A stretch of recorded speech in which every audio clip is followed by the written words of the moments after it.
अस्सलाम वालेकुम, आदाब। मैं हूं खलील फरहाद और आप देख रहे हैं बीपीएन न्यूज। बुलेटिन की शुरुआत करते हैं हेडलाइंस से। तेलंगाना में ग्रेजुएट और टीचर्स एमएलसी इलेक्शन के लिए डाले गए वोटों की गिनती जारी। वरंगल, खम्मम, नलगुंडा सीट से कांग्रेस उम्मीदवार को सबकत की खबर। 50% वैलिड वोट हासिल करने वाले की होगी जीत। एक हफ्ते में दूसरा जबकि अब तक का 37वां दिल्ली दौरा कर चुके हैं सीएम रेवंत रेड्डी। जल शक्ति मिनिस्टर सीआर पाटिल से की मुलाकात। तेलंगाना के कई अहम प्रोजेक्ट्स को लेकर की है बात।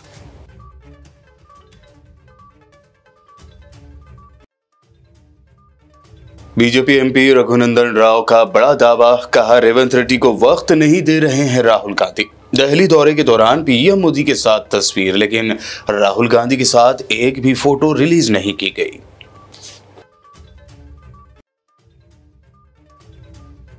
तेलंगाना खवातीन से किए गए वादों को 8 मार्च तक पूरा करे रेवंत रेड्डी। बीआरएस एमएलसी के कविता का अल्टीमेटम, शुरू की पोस्ट कार्ड मुहिम।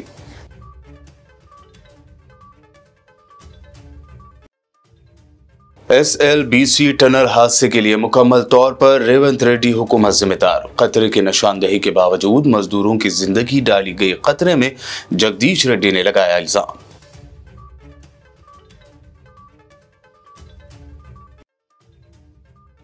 और तेलंगाना में बढ़ेगी गर्मी। महकमा मौसमियात ने पेश की रिपोर्ट। आइंदा 24 घंटों में सुबह के वक्त छाए रहेंगे बादल, तो दिन के औकात में टेम्परेचर में होगा 2 से 3 डिग्री का इजाफा।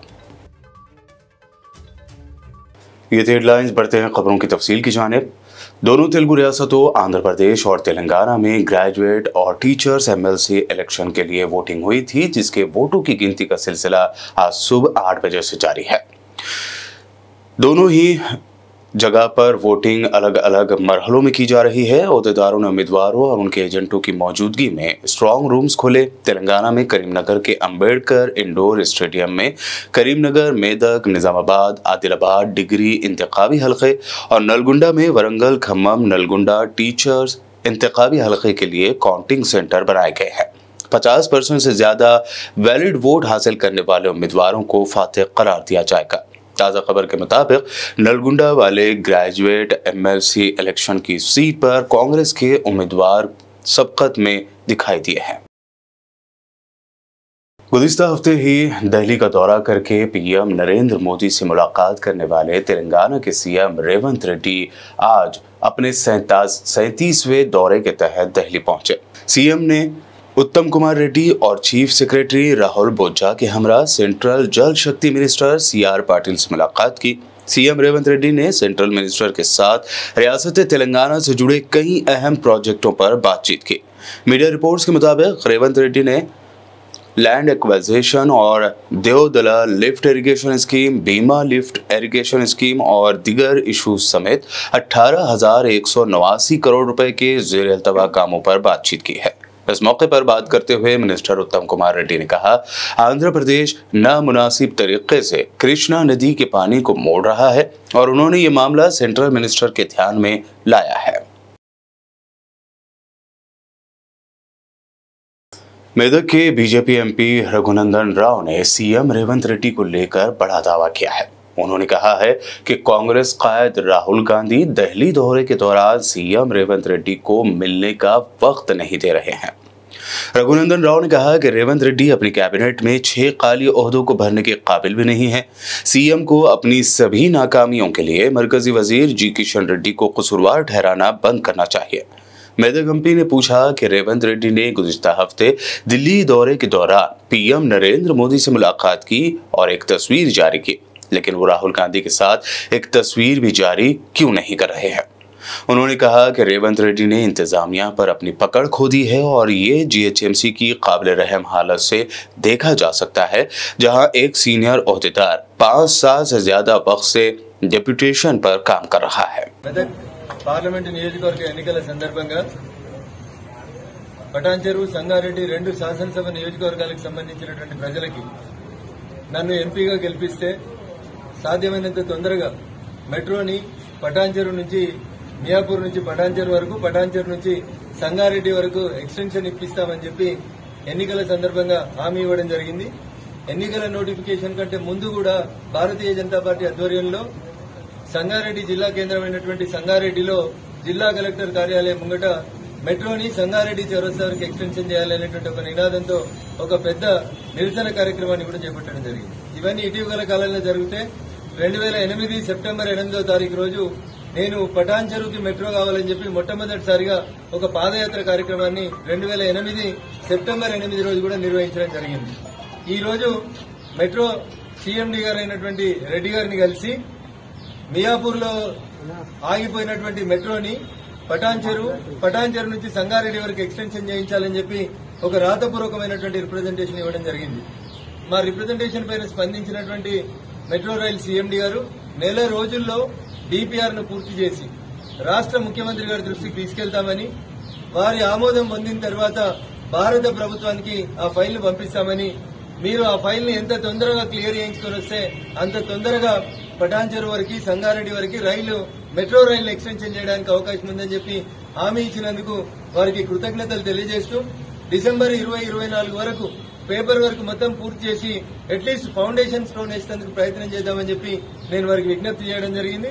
మా విజ్ఞప్తికి సానుకూలంగా స్పందించినందుకు వారికి కృతజ్ఞతలు తెలియజేస్తూ భారత ప్రభుత్వానికి ఈ రాష్ట్ర ప్రభుత్వ కేబినెట్ అప్రూవల్ తెలిపి భారత ప్రభుత్వానికి పంపించినటువంటి 6 నెలల్లో పటాన్ చెరువుకి మెట్రో రైలు పనులని ప్రారంభించేందుకు మెదక్ పార్లమెంట్ సభ్యునిగా నాకు అవకాశం ఇచ్చి पटान చెరువు संगारेड्डी नियोजकवर्ग प्रजल मुख्यंगा भारी मेजॉरिटी तो आशीर्वदिंచి बीआरएस एमएलसी के कविता ने खवातीन और दिगर अवामी मसाइल की यकसोई और अवामी वादों को पूरा न किए जाने पर सीएम रेवंत रेड्डी को शदीद तनकीद का निशाना बनाया है।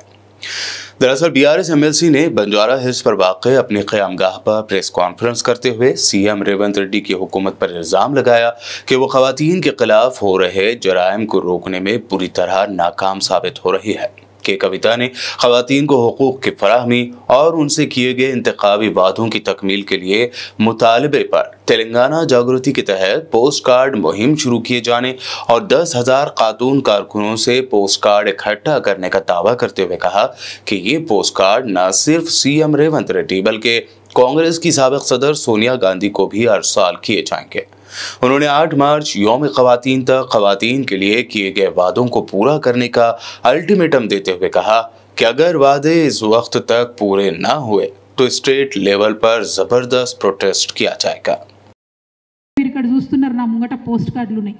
ఇవి 10,000 పోస్ట్ కార్డులు ఉన్నాయి.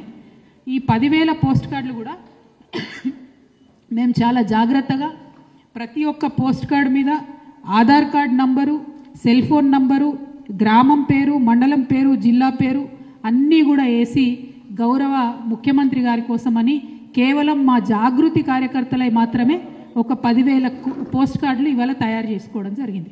ఇది గౌరవ ముఖ్యమంత్రి గారికి మేము ఇవ్వడం జరుగుతుంది. జాగృతి ఆధ్వర్యంలో కేవలం మా జాగృతి ఆడబిడ్డలో కార్యకర్తలై మాత్రమే 10,000 పోస్ట్ కార్డులు ఇవాళ సేకరించి మీకు ఇక్కడ చూపిస్తా ఉన్నాం.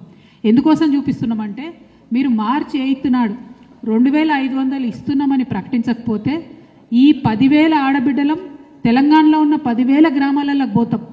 వేలాదిగా లక్షలాదిగా ఇట్లాంటి పోస్ట్ కార్డులే తయారు చేసుకొని మీ సోనియా గాంధీ గారికి 10 జనపథ్కి మేము పంపుతామని ఈ సందర్భంగా ప్రభుత్వానికి మేము హెచ్చరిక చేస్తూ ఉన్నాం. మీకు ఇప్పుడు ఇస్తున్నాం ముఖ్యమంత్రి గారికి. మీరు ముఖ్యమంత్రి అంటే రాష్ట్రానికి ఒక అన్నలాగా ఒక తండ్రిలాగా ఆడబిడ్డల్ని కడుపులో పెట్టి చూసుకోవాల్సినటువంటి పొజిషన్లో మీరు ఉన్నారు. కానీ మా ఆర్థిక స్వావలంబన విషయంలో, మా యొక్క రక్షణ విషయంలో, మా యొక్క విద్య విషయంలో, మా యొక్క ఆరోగ్యం విషయంలో దేంట్లో కూడా మీరు మానవీయంగా ఆలోచిస్తలేరు, దేంట్లో కూడా మీరు శ్రద్ధ పెడతలేరు. కాబట్టి మరి ఏ సోనియమ్మనైతే చూసి మా తెలంగాణ ఆడబిడ్డలు ఓట్లేసినో అదే సోనియమ్మకు ఇదే పోస్ట్ కార్డులు with Aadhaar card, with phone number, with గ్రామం మొత్తం ఈ 10,000 మంది మేము జాగృతి ఆడబిడ్డలం కార్యకర్తలం అన్ని గ్రామాలకు తిరుగుతాం. లక్షలాదిగా సోనియా గాంధీ గారికి 10 జనపథ్కి మరి కార్డులు పంచుతామని కూడా ప్రభుత్వానికి హెచ్చరిక చేస్తూ ఉన్నాము. ఆడబిడ్డల పట్ల మీరు అలక్ష్యం వహించకండి. మీరు అన్ని స్కీమ్లు రివ్యూలు చేస్తున్నారు, అన్ని చేస్తున్నారు. ఆడబిడ్డల కోసం మాట్లాడటోళ్ళు ఎవరు లేరు అనుకుంటున్నారేమో, మీరు ఆలోచన చేయాలి. बीआरएस एमएलए और साबिक रियासती वजीर जगदीश रेड्डी ने एसएलबीसी टनल हादसे के लिए मुकम्मल तौर पर रियासत की कांग्रेस हुकूमत को जिम्मेदार ठहराया है। उन्होंने कहा कि रेवंत रेड्डी सरकार ने माहिरीन के मशवरे को नजरअंदाज किया और खतरे की निशानदेही के बावजूद यहाँ काम किया गया, जिससे ये हादसा हुआ। వాస్తవానికి ఎస్ఎల్బిసి ఘటన పూర్తిగా ప్రభుత్వ నిర్లక్ష్యం వల్లనే జరిగింది। పూర్తిగా ప్రభుత్వం యొక్క నిర్లక్ష్యం, రాష్ట్ర ప్రభుత్వం యొక్క నిర్లక్ష్యం। ఆ పని ప్రతిరోజు కూడా దానికి సంబంధించిన అనేక శాఖలు, భూగర్భానికి సంబంధించిన పరిశోధనలకు సంబంధించిన శాఖలు, రాళ్ళు గుట్టలు, పర్యావరణం, వాటికి సంబంధించిన అనేక విభాగాలు, కేంద్రం ఆధీనంలో ఉండే అనేక సంస్థలు, నిపుణుల నుంచి అనుమతులు తీసుకొని చేయవలసిన పనిని ఆ రకంగా లేకుండా ఆదర బాదరగా వీళ్ళ మాటలు ఎట్లా చిల్లరగా ఉంటాయో, ఎంత దుర్మార్గంగా ఉంటాయో, ఎంత బూతులుగా ఉంటాయో అదే పద్ధతిలో ఆ పనిని కూడా అంత బూతుగా చేసిర్రు। అక్కడ పనిచేసేదానికి కార్మికులు ఉన్నారని, వాళ్ళ ప్రాణానికి ప్రమాదం ఉంటుందన్న సోయి కూడా లేకుండా పూర్తిగా రాష్ట్ర ప్రభుత్వ నిర్లక్ష్యం వల్లనే జరిగింది। జరిగే తర్వాత కూడా ఈ రోజుకి 10 రోజులైనా ఇంకా ఒక్క పైసా పురోగతి లేదు, ఒక్క పైసా పురోగతి లేదు। ఏమనంటే మా మంత్రులు ఆనే ఉన్నారు, మా మంత్రులకు మిలిటరీలో చుట్టాలు ఉన్నారు, దోస్తులు ఉన్నారు, వాళ్ళని తెచ్చి పని చేయిస్తున్నారు, చిల్లర మాటలు। మన దోస్తులు చుట్టాలు చేయరు పనులు, సంస్థలు దానికి సంబంధించిన ప్రత్యేకమైన సంస్థలు ఉంటాయి, అవి చేస్తాయి పనులు, ప్రభుత్వ పనులు। నీ ఇట్లా పెళ్ళి అయితే వచ్చి చేస్తాడు నీ చుట్టపడడం నీ దోస్తో, కానీ అది కాదు। ఓ ముఖ్యమంత్రి మాట్లాడేటప్పుడు సోయి ఉండాలి। ఆ ముఖ్యమంత్రి హోదాలో లేవని ప్రజలు అనుకుంటున్నారు, నీ మాటలను బట్టి సరిపోవట్లేవు అని మాట్లాడుతున్నారు ప్రజలు।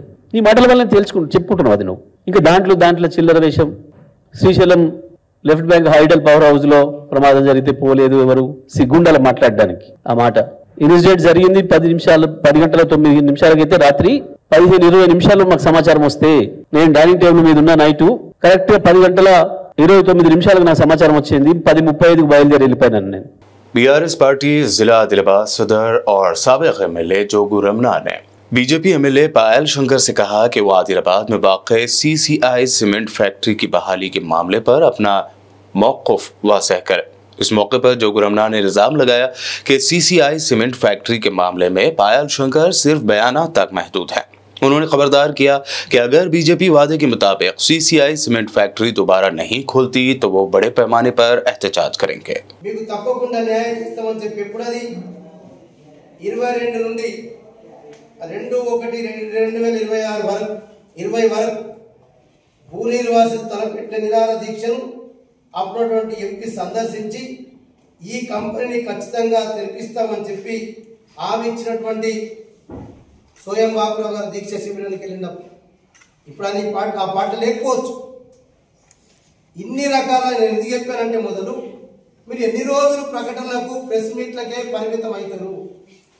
నిరుద్యోగ యువతి యువకులకు ఉద్యోగాలు వస్తాయి, ఆదిలాబాద్ బాగుపడుతుందని చెప్పి మీరే చెప్పింది కదా। మీ భారతీయ జనతా పార్టీ కదా 10 ఏళ్ళ, ఇప్పుడు 11వ సంవత్సరం మీ ప్రభుత్వమే కదా నడుస్తున్నది। అందుకే డైరెక్ట్ గా భారతీయ జనతా పార్టీ ఇప్పుడు పార్లమెంట్ సభ్యుడు, స్థానిక శాసనసభ్యుడు, మరి మీకు ఇప్పుడు ఎవరర్థం వస్తున్నారు దానిపైన ఖచ్చితంగా చెప్పాలని చెప్పి ఈ రకంగా మేము ఆనాడు అనేక సందర్భాల్లో మా ప్రభుత్వం ఉన్నప్పుడు రాష్ట్రంలో ఆనాడు అందరూ అన్ని ప్రజా సంఘాలు ఒక భారతీయ జనతా పార్టీ మీద అన్ని రాజకీయ పార్టీల నాయకులు కూడా మద్దతు ఇచ్చి అనేక కార్యక్రమాలు చేసినాం। సీసీ ప్లాంట్ ముందర నిరసన ధర్నా కానీ, కలెక్టరేట్ ముందర ధర్నా కానీ, జాతీయ రహదారి దిగ్బంధం కానీ, బైక్ ర్యాలీ కానీ, ఆదిలాబాద్ బంద్ కానీ, ఇన్ని కార్యక్రమాలు దాదాపు ఒక 16-17 కార్యక్రమాలు మరి తీసుకోవడం జరిగింది। దాని తర్వాత 40 దీక్ష చేస్తూ ఆనాడు మా ఇండస్ట్రియల్ మినిస్టర్ కేటీఆర్ గారు ఈ సిమెంట్ పరిశ్రమ తిరిగి ప్రారంభించడానికి మరి కేంద్ర ప్రభుత్వం తగిన చర్య తీసుకోవాలని చెప్పి మేము ఆనాడు। बुलेटिन में खबरों का सिलसिला लगातार यूं ही जारी रहेगा। फिलहाल रुकते हैं एक छोटे से ब्रेक के लिए।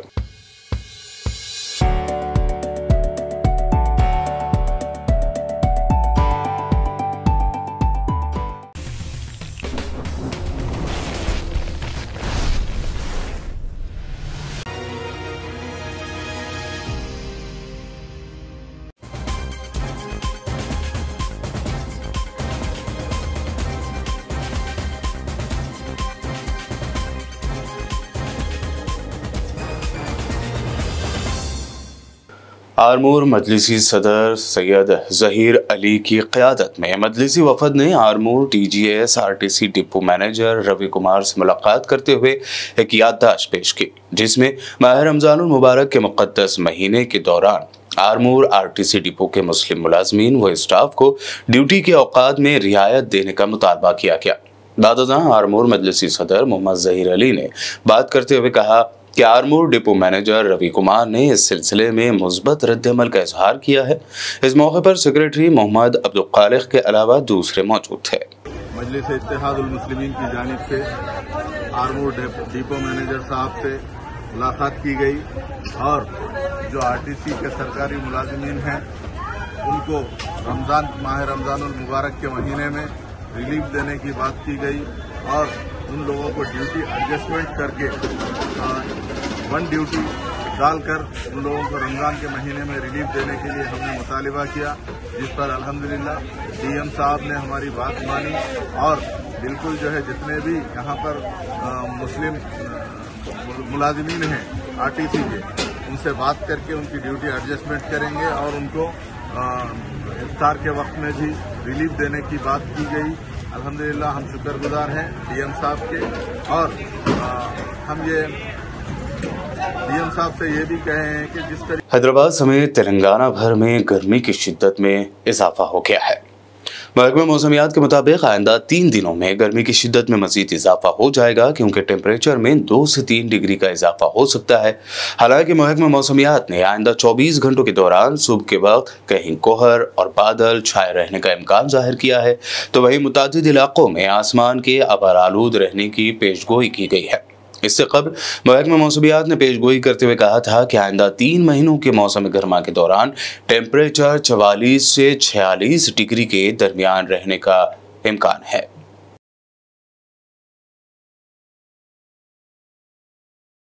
आदिलाबाद के सर्वे नंबर 170 कॉलोनी के इलाके में यहाँ के मकीनों को अरसे दराज से करंट की सहूलत न होने की वजह से काफ़ी मसाइल का सामना है। इस सिलसिले में इस कॉलोनी की रिहायशी असद अली ने अवामी शिकायती दरबार में एडिशनल कलेक्टर श्यामला देवी से मुलाकात करते हुए एक तहरीरी याददाश्त हवाले की और जल्द से जल्द कॉलोनी में करंट की सहूलत फराहम करने का मुतालबा किया। बादशाह मीडिया से बात करते हुए उन्होंने मजीद तफसील बताई है। 170 में इलेक्ट्रिक लाइन का प्रॉब्लम है। नए खंभों के लिए हम लोग क्या है मालूम डिमांड कर रहे हैं और हमारी बात आज तक कोई सुन रहे नहीं, कोई रिस्पांस नहीं दे रहे। इससे पहले की हुकूमत जो है हमारे को कंसेंट म्यूनसिपाल्टी से दिलाई थी 24 खंभों का। अब की हुकूमत जैसा आई वैसा क्या है मालूम है, कंसेंट क्या है मालूम, इनवैलिड है बोल के बोली। फिर से हम उसके लिए क्या है मालूम रिप्रेजेंट कर रहे हैं, रिक्वेस्ट कर रहे हैं, तो क्या है मालूम लास्ट में म्यूनसिपल कमिश्नर एक लेटर लिख रहे कलेक्टर को कि भाई हमारे पास फंड नहीं है नौकरी तनख्वाहें देने के बाद से और करंट का बिल बनने के बाद से हम कहाँ से नए खंभों को क्या है मालूम पैसे लगाएंगे। अब हमारी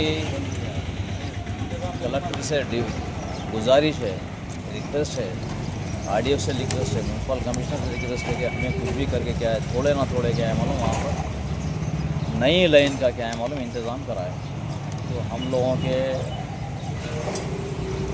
रहने के लिए हम लोगों को सहूलत। आदिलाबाद जिले के मरकजी दफ्तर में आज इंटरनेशनल बुद्धिस्ट न्यू दिल्ली की हिदायत के मुताबिक आदिलाबाद जिला कलेक्टर के जरिए हुकूमत हिंद को एक अहम याददाश्त पेश की गई। इस याददाश्त में बुद्ध गाया के महाबोधि दरख्त के नीचे 2500 साल कबल गौतम बुद्ध ने निर्वाण हासिल किया था। बौद्धों के नज़दीक यह मुक़द्दस मकाम है जिसे आज़ाद कराने की बुद्धिस्ट इंटरनेशनल के ज़ेरे एहतमाम दरख्वास्त की गई है। रमज़ानुल मुबारक की आमद और आगाज़ के साथ ही ज़िला आदिलाबाद में रौनकें देखी जा रही हैं। मुसलमान नमाज, रोज़ा और तरावी की इबादत में मशगूल हो गए हैं। मस्जिदों में नमाजियों की तादाद बढ़ चुकी है और हर तरफ रूह परवर मनाजिर देखने को मिल रहे हैं। मासूम बच्चे भी माह रमज़ान में अपने बड़ों के शाना बशाना रोज़ा रखने और तरावी पढ़ने में सबकत हासिल करते हुए देखे जा रहे हैं। रमजान के महीने में आदिलाबाद की गलियों और बाजारों में खास रौनक महसूस की जा रही है। मुख्तलिफ किस्म के फल और पकवानों के स्टॉल्स जगह जगह लग चुके हैं और यहाँ के बाजारों में हलीम, हरीस और ईरानी चाय के होटलों का एक नया सिलसिला शुरू हो चुका है। इफ्तार के बाद मुसलमान यहाँ का रुख करते हैं और अपने रोज़े का इख्तिताम मुख्तलिफ किस्म के लजीज पकवानों से करते हैं। ये खूबसूरत मनाजिर आदिलाबाद में रमज़ान मुबारक की फ़िज़ा को मज़ीद दिलकश बना रहे हैं।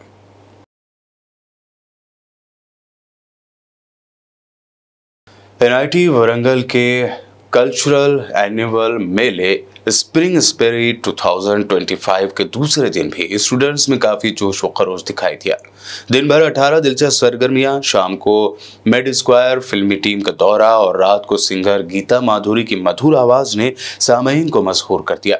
क्यूरियो नाइट में ज़बरदस्त डांस परफॉर्मेंस भी पेश की गई। इस कल्चरल मेले को लेकर NIT के स्टूडेंट्स ने मीडिया से बात करते हुए मज़ीद तफसील बताई है। I'm Mansa and I'm Akshita and we are from NSS, and this year NSS is conducting an event that is known as pottery, and we all know that pottery is something that we have seen from childhood. In our villages there used to be people used to make everything from bits and pieces, and we have so much of memory with mud, sand, clay. We used to play, so we want to bring that into now, like into this life where we have this hectic schedules, where we run over this phones and all these things. So this time we want people to understand everything, like they should feel like what they are doing it. So this after making this, they will, at a minimal cost, we are providing all this, the pot that they are making, so that they will have a memory to remember, to cherish it all their lifetime. How many activities you have participated?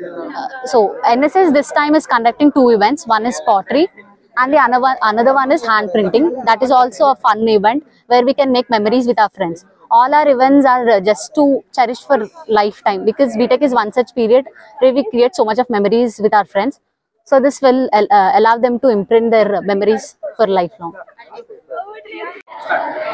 Hello everyone, यहाँ पे एक भारत श्रेष्ठ Bharat club बहुत सारे events conduct कर रही है। इसमें पहले गेस द स्पाइसेस है, उसमें बहुत सारे स्पाइसेस है, जैसे कि टर्मरिक हो या चिली पाउडर, नमक हो या जो भी स्पाइसेस हो, उनको हम जनरली स्पाइसेस को हम देख के गेस कर सकते हैं। और यहाँ पे स्पेशल ये है कि उनको बस स्मेल देख के या फिर उसको टच करके या फिर उसको टेस्ट करके गेस करना होगा। तो ये बहुत ही मजेदार इवेंट है और लोग बहुत एंजॉय कर रहे हैं इसको।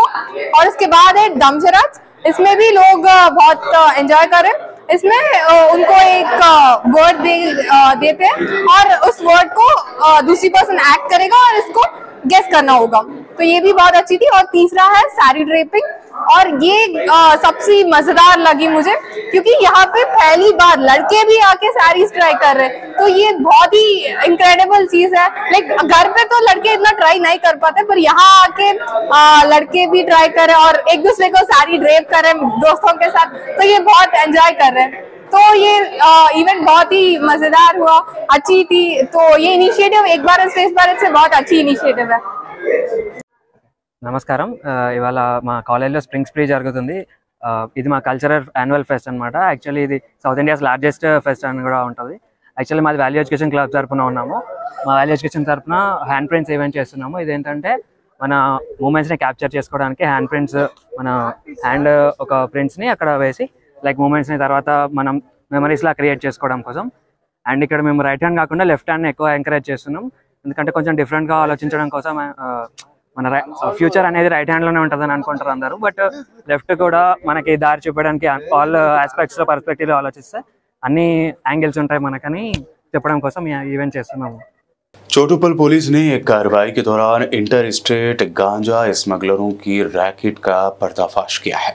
इस सिलसिले में पुलिस ने एक शख्स को हिरासत में लिया है। पुलिस ने उसके कब्जे से 102 किलो गांजा, एक कार, 2 मोबाइल फोन्स के अलावा दीगर अशिया जब्त कर ली हैं, जिनकी मालियत 51 लाख बताई गई है। पुलिस इस केस में मुलविस मजीद 2 अफराद की तलाश कर रही है। बुलेटिन के आखिर में हेडलाइंस पर डालते हैं एक और नजर। तेलंगाना में ग्रेजुएट और टीचर्स MLC इलेक्शन के लिए डाले गए वोटों की गिनती जारी। वरंगल, खम्मम, नलगुंडा सीट से कांग्रेस उम्मीदवार को सबकत की खबर। 50% वैलिड वोट हासिल करने वाले की होगी जीत। एक हफ्ते में दूसरा, जबकि अब तक का 37वां दिल्ली दौरा कर चुके हैं सीएम रेवंत रेड्डी। जल शक्ति मिनिस्टर सीआर पाटिल से की मुलाकात, तेलंगाना के कई अहम प्रोजेक्ट्स को लेकर की है बात।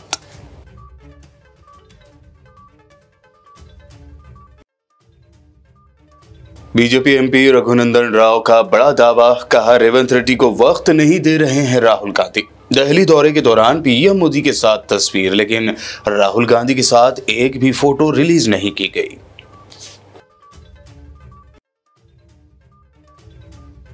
तेलंगाना खवातीन से किए गए वादों को 8 मार्च तक पूरा करे रेवंत रेड्डी। बीआरएस एमएलसी के कविता का अल्टीमेटम, शुरू की पोस्ट कार्ड मुहिम।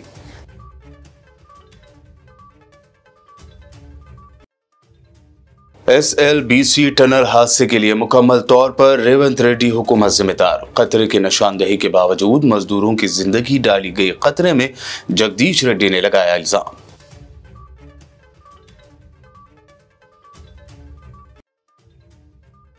और तेलंगाना में बढ़ेगी गर्मी, महकमा मौसमियात ने पेश की रिपोर्ट। आइंदा 24 घंटों में सुबह के वक्त छाए रहेंगे बादल, तो दिन के औकात में टेम्परेचर में होगा 2 से 3 डिग्री का इजाफा। बीबीएन न्यूज बुलेटिन में ये थी हैदराबाद समेत तेलंगाना भर की अहम खबरें। मज़ीद तफसीलात के लिए देखते रहिए बीबीएन चैनल।